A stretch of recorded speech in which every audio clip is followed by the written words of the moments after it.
लिए आपको कौन कौन से डॉक्यूमेंट्स देने होते हैं। लाइसेंस लेने वाला आपके वेपन्स और उसकी ज़रूरत के हिसाब से अलग अलग कई डॉक्यूमेंट्स की मांग कर सकता है। हालांकि आपको अपनी पहचान, पता, उम्र और फिटनेस प्रूफ तो देना ही होता है। साथ ही आपको ये भी बताना होता है कि आप कौन सा हथियार खरीदना चाहते हैं। इसके अलावा आपको 2 पासपोर्ट साइज की तस्वीरें भी देनी होती है। फॉर्म ए के साथ साथ ही आपको अपने वोटर आईडी की कॉपी, पिछले 3 साल के इनकम टैक्स रिटर्न का ब्यौरा, अपने एरिया के 2 जिम्मेदार नागरिकों से कैरेक्टर सर्टिफिकेट, फिजिकल फिटनेस का सर्टिफिकेट, एजुकेशन सर्टिफिकेट की फोटोकॉपी, बर्थ सर्टिफिकेट और साथ में बंदूक रखने के कारण को उचित साबित करने के लिए कुछ डॉक्यूमेंट्स लगाने होते हैं। चलिए बात करते हैं कि किस वेपन के लिए आप इंडिया में आवेदन कर सकते हैं। भारत सरकार के नियमों के अनुसार देश में सिर्फ 3 तरह की बंदूक के लिए ही लाइसेंस जारी किया जाता है। भारत में 3 बंदूक, शॉटगन, हैंडगन और स्पोर्टिंग गन के लिए ही लाइसेंस जारी किए जाते हैं। एक आदमी ज्यादा से ज्यादा 3 बंदूकों का ही लाइसेंस ले सकता है। हालांकि इन 3 बंदूकों में आप कोई भी 3 बंदूक रख सकते हैं, चाहे वो तीनों एक जैसी हो या फिर तीनों अलग अलग हो। चलिए बात करते हैं कि लाइसेंस लेने के लिए फीस कितनी लगती है।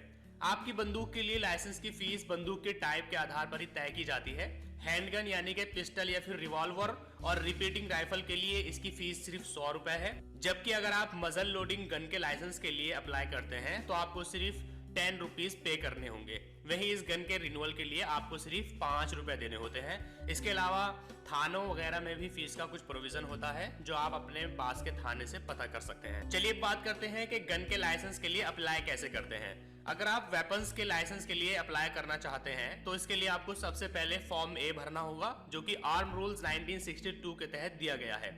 इसी फॉर्म से हर तरह के लाइसेंस दिए जाते हैं। एप्लीकेशन को वेबसाइट से डाउनलोड करके उसे सपोर्टिंग डॉक्यूमेंट्स के साथ वेपन्स का लाइसेंस देने के दफ्तर में जमा करना होगा, जो कि आपके इलाके के डीएम या फिर डिप्टी कमिश्नर या फिर पुलिस कमिश्नर के तहत आता है।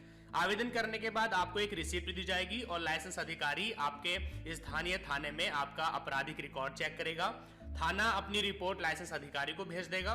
तमाम जांचों और नियम के आधार पर सभी तरह की पुष्टि, सभी तरह के वेरिफिकेशन के बाद लाइसेंस अधिकारी या तो आपके लाइसेंस आवेदन को मंजूरी दे देगा या फिर उसे खारिज भी कर सकता है। अगर स्थानीय पुलिस थाने द्वारा रिपोर्ट भेजने में देरी कर देती है तो फिर लाइसेंस अधिकारी अपने विवेक के आधार पर भी उचित फैसला लेने का अधिकारी होता है। चलिए बात करते हैं कि एप्लीकेशन फॉर्म आपको कहां से और कैसे डाउनलोड करना होता है। उसके लिए आपको अपने ब्राउजर में सबसे पहले एक वेबसाइट टाइप करनी होती है maha.nic.in/arm license। जैसे आप ये टाइप करके एंटर करते हैं तो आपके सामने मिनिस्ट्री ऑफ होम अफेयर्स की ये वेबसाइट ओपन हो जाती है, जिसमें आपको आर्म लाइसेंस से जुड़ी हुई काफी सारी चीजें मिल जाती हैं। जैसे कि यहाँ पर देखिए द आर्म रूल्स 1962, यहाँ पर आपको पीडीएफ फॉर्मेट में मिल जाएगा। आप इसको यहाँ से डाउनलोड कर सकते हो या आप यहाँ पर इसको पढ़ सकते हो। इसके साथ ही आपको यहाँ पर आर्म लाइसेंस से जुड़े हुए कुछ क्वेश्चन और आंसर्स के बारे में भी जानकारी मिल जाएगी। आप यहाँ पर देख सकते हैं कुछ क्वेश्चंस और आंसर्स दिए गए हैं। इसी तरह से यहाँ पर देखिए एप्लीकेशन फॉर्म भी दिया गया है। आपको सिंपली इस पर क्लिक करना है और यहाँ पर ये एप्लीकेशन फॉर्म आपके सामने आ जाता है। आपको सिंपली इसको प्रिंट करना है और प्रिंट करने के बाद आपको इसको फिल करना होगा और फिल करने के बाद इसके साथ आपको सपोर्टिंग डॉक्यूमेंट्स जो भी लगाने हैं वो लगा करके इसको जमा कर देना है। ये फॉर्म फिल करना काफी इजी है। इसमें आपको यहाँ पर अपना नेम, फादर या husband name, place of birth और यहाँ पर date of birth, present address, nearest police station, permanent address, nearest police station name और यहाँ पर आपको अपना ऑक्यूपेशन डालना होगा और यहाँ पर आपको अपने सिग्नेचर करने होंगे।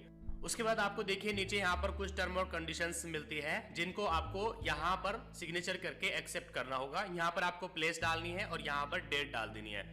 ये सब कुछ करने के बाद आपको इसके साथ अपने सपोर्टिंग डॉक्यूमेंट्स जो कि मैंने पहले आपको बताए हैं वो लगाने हैं और इसको आपको लाइसेंस देने के दफ्तर में जमा कर देना है। चलिए बात करते हैं कि लाइसेंस कितने दिनों में मिल जाता है। होम मिनिस्ट्री की वेबसाइट पर जो आंकड़े मौजूद है उनके हिसाब से लाइसेंस मिलने की कोई समय सीमा निर्धारित तो नहीं है, लेकिन लाइसेंस का प्रोसेस काफी जटिल होता है। इसी वजह से अलग अलग हथियार के लिए अलग अलग समय सीमा हो सकती है।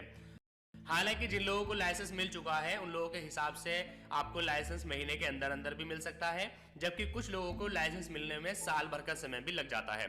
ये सब डिपेंड करता है आपके जमा किए गए डॉक्यूमेंट्स पर और आपके पिछले बैकग्राउंड पर। चलिए बात करते हैं कि अगर आप लाइसेंस के लिए अप्लाई करते हैं तो क्या आपकी एप्लीकेशन को खारिज भी किया जा सकता है। अगर आपके आवेदन से लाइसेंस देने वाले अधिकारी को किसी तरह की कोई आपत्ति होती है, उसको कोई ऑब्जेक्शन होता है, तो आपके आवेदन को खारिज भी किया जा सकता है।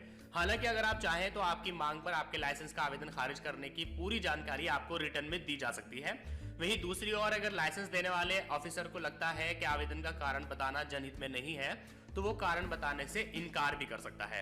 आप चाहें तो आर्म्स एक्ट 1959 सेक्शन 18 और आर्म्स रूल्स 1962 के नियम 5 के तहत आपका आवेदन खारिज करने के खिलाफ अपील भी कर सकते हैं। चलिए बात करते हैं कि आप वेपन्स को लेकर कहां-कहां जा सकते हैं। वैसे तो आमतौर पर आपको वेपन्स का लाइसेंस सिर्फ आपके स्टेट के लिए ही दिया जाता है, लेकिन अगर आप चाहें तो आर्म रूल्स 1962 रूल नंबर 53 के तहत आप इसे पूरे देश के लिए भी बढ़वा सकते हैं और पूरे देश में आप अपना वेपन लेकर कहीं भी आ जा सकते हैं। हालांकि सभी राज्यों और केंद्र शासित प्रदेशों को ये कहा गया है कि वे किसी के लाइसेंस को पूरे देश के लिए एक्सटेंड करने से पहले होम मिनिस्ट्री से बात जरूर कर ले। सो गाइस, आज के इस वीडियो में आपने जाना कि अगर आप किसी वेपन का लाइसेंस लेना चाहते हैं तो उसके लिए आपको कैसे एप्लीकेशन देनी होगी, उसके साथ साथ आपको कौन कौन लगाने होंगे और साथ ही आपको लाइसेंस कितने दिन में मिल जाता है।